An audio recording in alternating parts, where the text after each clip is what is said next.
All right, so this is part 2 of my Wheel of Time show commentary. Sorry we had to do things a little funky this time. I realized in my editing that my computer really doesn't have the capacity to do a very long video at this point, so I might need to upgrade there. But anyway, this is part 2. The last episode that people are extremely frustrated with, I feel like the last episode for me was, I first watched it and then I saw all the hate and I went, like I had some issues, but I didn't outright hate it. And then, and kind of seeing what people said, I admittedly, I had to look into, well, what's being said about it. I understand absolutely the frustration. And again, it comes down to the inconsistencies. And that's the thing that, like, the more you sit on it, the more you go, oh, that just doesn't feel right. And so it has been one of those kind of like Star Wars The Force Awakens, where at first I enjoyed it, and then you kind of start thinking, isn't it just a new hope? Isn't it just like, wait, why did we have to redo the same thing? And in this one was just things start settling with you and you go, so Moraine told Rand in the Blight not to touch anything, and I know everybody keeps talking about this, but it's like one of these, then why say that? If you're going to take a nap on the ground where you're touching the most amount of things that you can, like, don't say it then. Or say, we need to be careful what we touch, or just literally change the phrasing slightly. Gosh, it doesn't take yeah, I know lawyers are we lawyer our words all the time, but it's like, then say it just quite like a little differently, or whatever you need to do. Like, it just doesn't make any sense. They're touching everything in the Blight. And I have to say the good things. I did like how the Blight looked, I think, from the outside. I think even inside it looked fine. I thought them coming up on a soldier that's decaying is a little weird. The Manetherin, no, Malkir. Sorry, I get Malkir and Manetherin switched up all the time. Malkir from a distance just seemed like as a book reader, and I start to go, was that established? And because I know for me it was like, ooh, that's Malkir, kind of cool. But I'm like, I don't think it means much. They kind of briefly in episode 7, I think, talked about it slightly because of Lands Past, but there really hasn't been like, what's the meaning of that to anyone. But we sure know that Aes Sedai and a warder have a bond that doesn't mean anything to us right now. Like, it's just frustrating. So I see the frustrations. I still think overall, it's doing a fine job. And I'm glad it's doing well as far as views. But again, you have, and I understand there's production issues and everything, but it's such a weird thing to have the 5 potential, was it 5 channelers or 6 channelers so the Trollocs are coming, right? And all the soldiers ride out. And again, you have this like, we're running out, and then they to slow down and then get into the building to fight the Trollocs, and then you have these channelers who can channel the one power that kind of step out in the area in front of the kind of city, but not all the way to the place where the soldiers had just gone to fight them. But they just sit there and wait. And so it's like, the good thing I do like, I think they acknowledge, hey, these are channelers, they don't want to hurt anyone, like no friendly fire. So I get like they're getting away from the kind of city itself, get out of there. They could cause a lot of damage. They're channelers, that's great. But they seem to just kind of sit there all day. And it's like, was that, again, this inconsistency, like what, just like, what is going on? So they're just sat there. Why couldn't they have gone over and then sat out in front of that? Like, or don't have have the soldiers in the plane ahead of that, whatever, the fortification, and the Aes Sedai could, or not Aes Sedai, the channelers could sit at the fortification and blast them or whatever. And again, that's like, I thought it was a good thing to address the that an Aes Sedai can burn themselves out, or a channeler can literally channel too much power, burn themselves out. And I thought it was well represented, and just how you can get burned out. Great. It's a little different than how I pictured it, but actually I think it's better. And so again, I can acknowledge where it does better, and then also where it has issues. And so I thought that was a good thing. But at the same time, you're going, like, maybe have an Aes Sedai there that could have done the, like, keeping things together, or to the linking for the channeling, already. Like, that could have been done. Just have an Aes Sedai there that can at least, no, you guys don't know how to do anything. And then that might have made sense, that these group of women that don't really know much about channeling and aren't, some of whom are not that powerful, then they could just defeat a whole army. It just was so anticlimactic. Well, not anticlimactic, just so inconsistent. Inconsistent because Moiraine, a full-blown Aes Sedai, and to get into the books, pretty powerful one. Isn't really described here, but she could only handle a couple of Shrolix at a time, and definitely couldn't handle a whole ton of them. And obviously she wasn't linked, but you're just kind of like, how did these couple that were linked, were they able to just do this thing? It's just,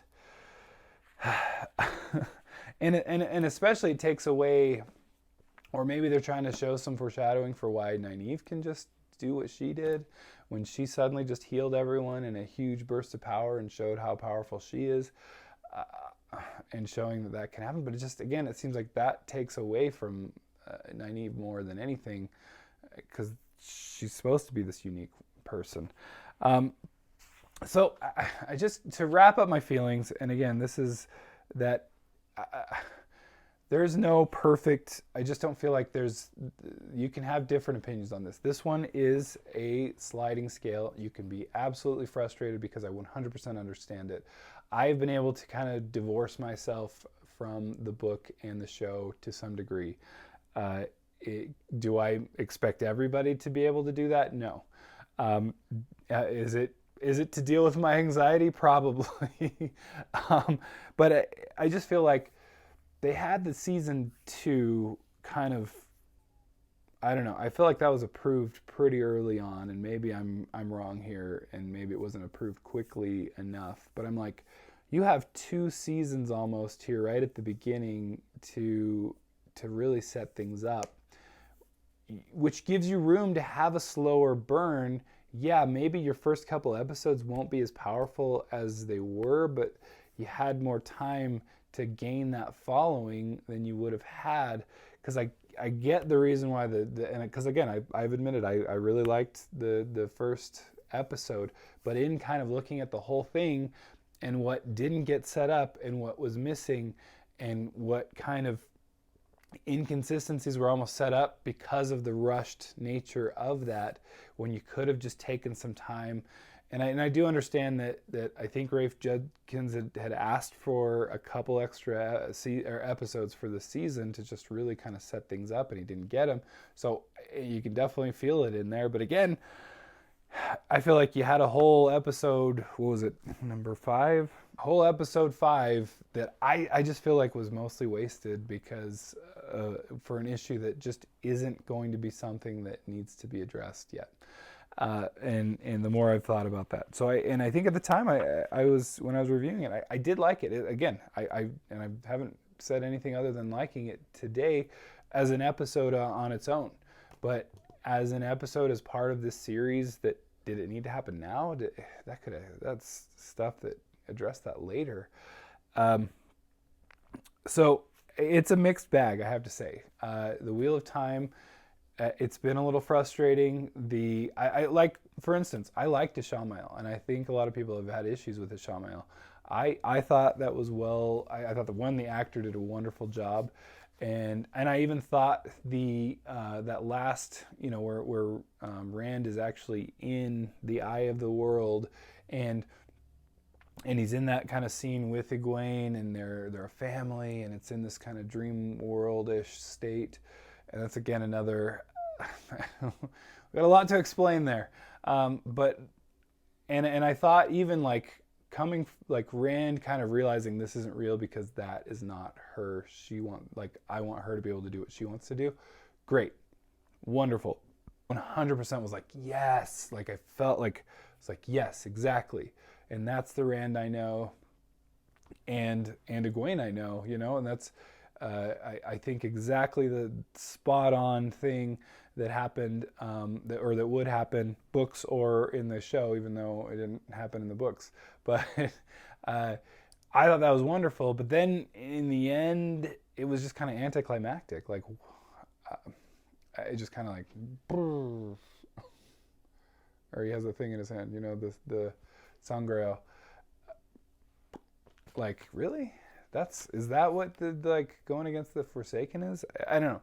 And I think anyone who's read The Eye of the World will admit, and I think even the author admitted, that it was a bit of a jumble. Like I remember reading, there was a couple pages that I had to read multiple times, and I still was like, I don't know, I don't get what happened.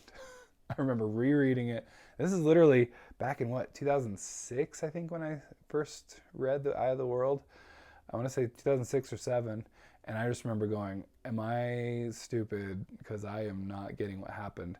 The more I've gotten away from it, the more I'm like, actually, it's a pretty good description of like from someone's perspective who doesn't know what is going on with themselves, but power is like emanating out or whatever. Or happening around them, and them kind of describing it. So it kind of worked. The more I've like excused it or apologized for it or something, I don't know. But I guess coming back to kind of summing things up, there's lots of good things, there's lots of bad things. One thing I have not mentioned is the actors, because it almost goes without saying for me. I think I haven't seen one that's done a poor job. I think they're doing a wonderful job. I think the standouts right now for me are Egwene. I think I just feel like still Rand hasn't done enough. I think he's actually one of the weaker so far. Matt was definitely a standout, and that's what it's going to hurt to not have him back. Who else? Nynaeve. Oh my gosh, Nynaeve. And again, showing like I said earlier, the Trolloc, where she doesn't have she's not showing those powers yet, and she's able to get away from a Trolloc, and that was really cool. And I love that's like, yes, that's exactly what Nynaeve would do, because she's so gnarly. I love her. I didn't love her as much in the books, to be honest. I think it's because I don't know. I think they're doing a good job with her anyway, but I really was frustrated with her in the books for many a book. But to say, I just, in kind of looking back on it, I'm still excited for season 2. I am looking forward to it. I have so many more frustrations than I had ever hoped that I would have, because I knew, there's going to be, you just got to be careful. Like any adaptation, you're not going to be perfect. And I think we can all admit that everything in these books, in these 14, 15 books, is a lot to put. I mean, there's so much about this world, and especially when one of my favorite parts about the world is jumping around, how it jumps around all over the place. You get to see the whole world here and learn about all these different cultures, and that's just part of the beauty of this series. But Robert Jordan, I think the best thing that he did was the characters themselves, and it just feels like this season has been just pushed through to have these events happen, and because we've got to get the viewers. But it's like, I don't know, I just feel like these are going to be regrets, and hopefully after this season we can kind of take let's slow it down, build this up, get it a little better. I don't know if that's possible at this point, but I just feel like okay, now you've rushed through this. Let's now take some time. I don't know, but I just feel like, I think I said this earlier. I get frustrated when these, when these Hollywood types, when when they just try to change so much and they think that what they're doing is the best. And it's like, I mean, Robert Jordan he was a genius. There's a reason like he has such a following, and he had his flaws. Absolutely. You have to admit that. But that doesn't mean that you just throw out, I mean, so much of what he's done. So I can understand why people are just absolutely upset with the series, going, what even is this? Now, does that automatically mean that it's just a complete just dashing of the whole scope and idea and world and everything? No, I think at the same time, this is just another take on it, someone else's take, that maybe it'll pay off, maybe it'll be good, and I still hope so. I still have hope in that. There are definite frustrations and a definite, because I've seen people like, oh, this is just a flipping the bird to the book essentially, or to the book series, to Robert Jordan or whatever. I don't honestly gather that. I do still gather that there's a lot of love for the series, despite some of the choices that have been made. But I also kind of feel like, can there be like a little bit more trust kind of put into the books themselves? Because I mean, I feel like that's one of the reasons Dune did so well. I know I've harped on that a lot on the channel.